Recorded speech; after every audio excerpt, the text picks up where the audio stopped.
That's it. So these are the 3/8 NPT to 6AN that I misordered the other day. I got the 1/2 inch. I needed the 3/8. They finally just came in. So that's awesome. I got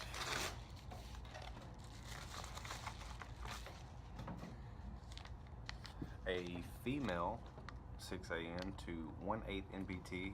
When I make my video on the braided fuel lines and stuff, I will be showing you what I'm doing with this. It's kind of a specific little guy, but glad I found it. Last thing is a head gasket kit for my 3000 GT I just picked up. I ordered a kit online. One of the head gaskets had a slight little bend in it. He reshipped me the whole package. I'm going to send back the one that got damaged.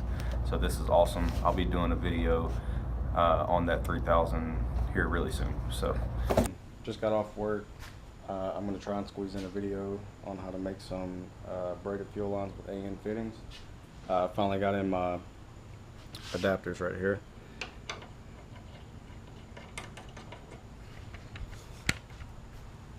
Fit my fuel pressure regulator, blah.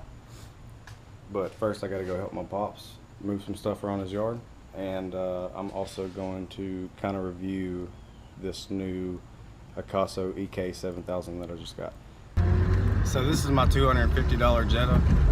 It's got 283,261 miles. When I originally got it, my old roommate just got through smashing a deer with it.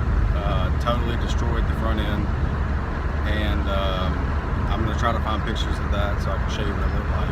And my dad actually had a Jetta the same year sitting in his house that had a blown motor, so naturally I bought it for his asking price, and I fixed the front end. So we're going to see if it can do burnout.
This is a homage beat. So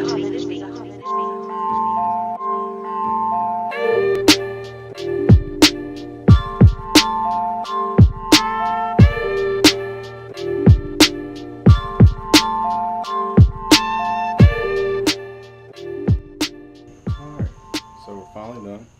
Finally get to making some fuel lines. Real quick, I'm going to shorten up this main line that I have feeding the carburetor. It's a little too long because I did some reconfiguring on like the feed and all that stuff. I'm going to go through that real quick for you, okay? Alright, so this is that Y block that I've been waiting on. Finally got it in. So what I got today, you saw that special fitting. It's a 1/8 NPT. It's a female 6AN. So what that's going to allow me to do is come out of my fuel pressure regulator into my fuel filter, and then go in here.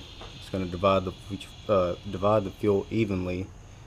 That way there's no restriction of flow to the nitro solenoid when it's going to be used. The way that I was going to do it originally, it was kind of, I don't know, it was iffy. Alright, so I'm going to try to make this kind of quick, guys. Real quick, the very first thing that I want to show you, when you're doing AN fittings, they're aluminum, wrenches and shit are steel. You don't have to have the aluminum one. You can wrap some tape around it to keep it from scratching. No big deal.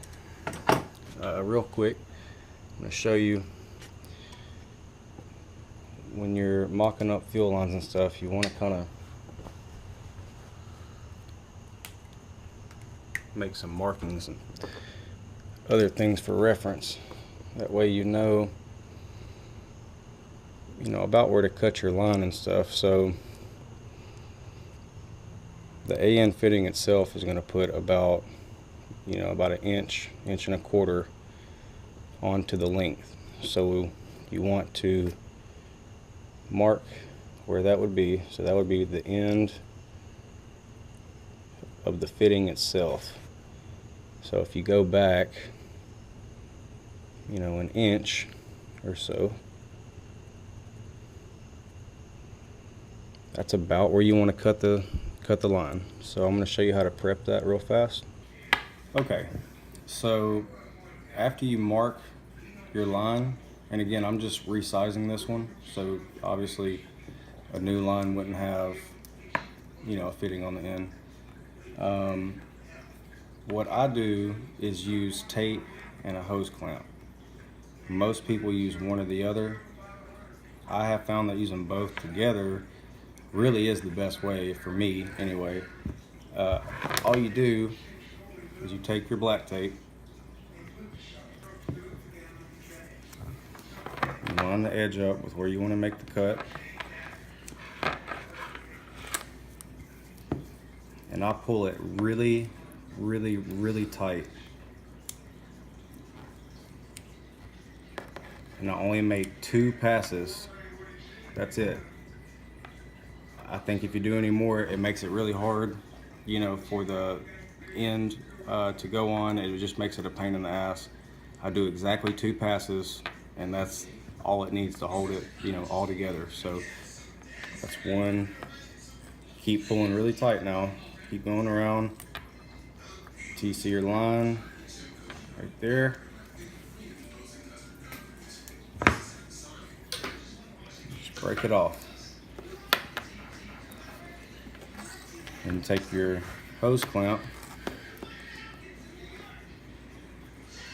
you go right up to the edge, and what a lot of people will do is torque down on the hose clamp like really tight to squish the actual rubber in there. You don't want to do that. All you're doing is simply holding the pressure, the frays together. That's it, and giving you a surface to cut on. So it doesn't take a lot. You just give it a couple little, I know it seems like a lot, but I'm using an impact wrench. So, all right, see how I can still slide that?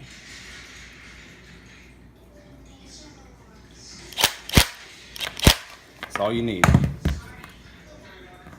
Just a little bit. Okay? So,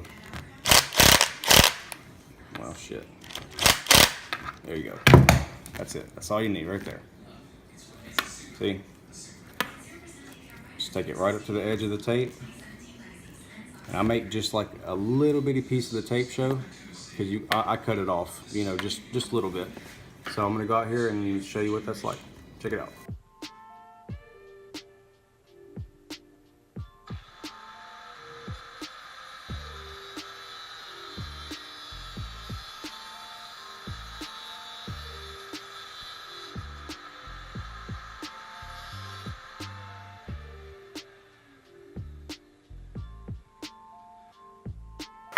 Alright, so once you give it a little bit of time to cool off, what I like to do is just squish it down just a little bit,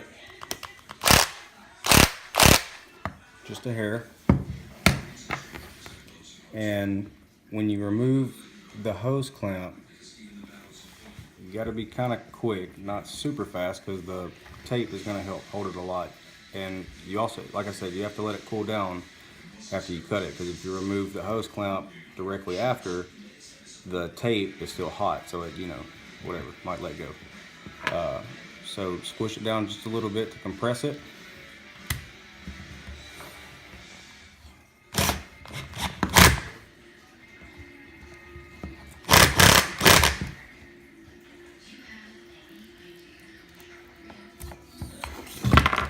go. And once it comes out, just kind of feed it.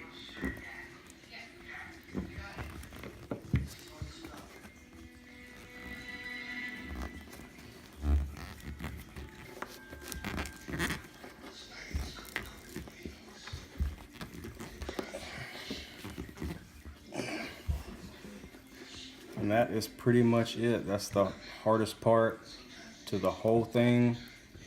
Once you got that on, it's pretty much whipped. So I'm gonna go ahead and try and knock out the rest of these lines real fast, and I'll show you what it's like when it's done.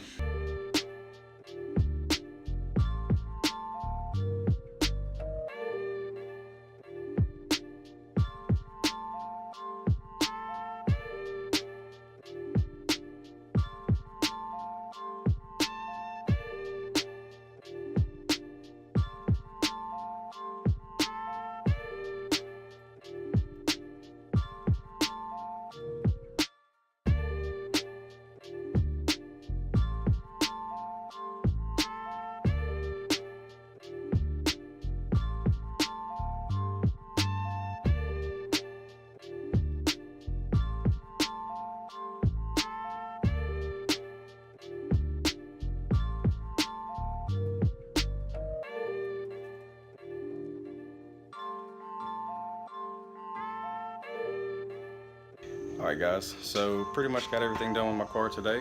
Got a lot done actually today. Went to my dad's house, helped him shuffle some stuff around. We found out that a $250 Jetta that has 285,000 miles on it will do a nice burnout, so that's pretty dope. If you like this video, found it helpful, anything like that, give it a thumbs up, drop a comment, and subscribe. Appreciate you guys.